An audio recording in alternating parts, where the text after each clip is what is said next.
Swarms of locusts have been devouring crops across much of East Africa.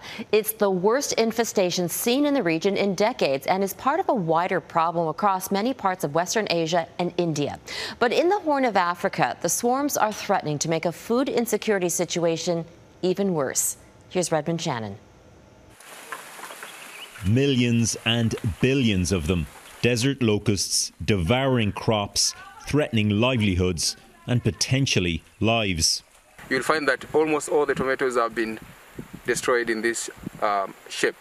So this is a loss that we are encountering at the moment. The desert locust is normally a harmless, dull grasshopper, but under certain wet weather conditions, it makes a Jekyll and Hyde transformation into this ravenous yellow swarmer.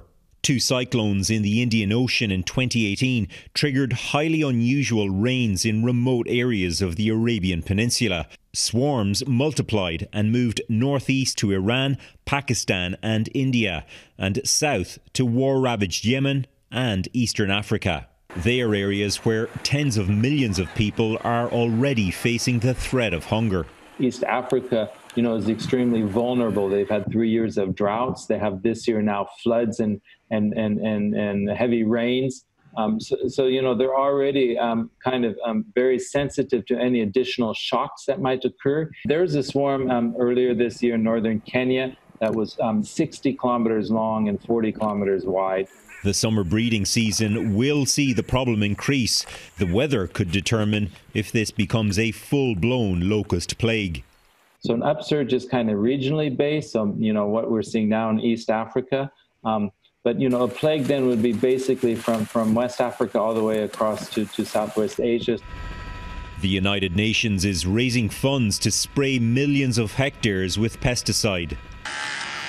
Some Indian authorities are using drones as an alternative to kill the locusts, but the chemicals can harm the environment and other insects.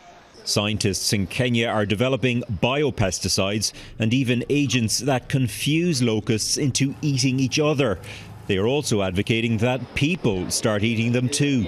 We think it's something to promote so that a lot more people should engage in this practice rather than shying away, thinking that it is a primitive man's food. Poetic justice, perhaps, but something that would barely make a dent in this enormous threat.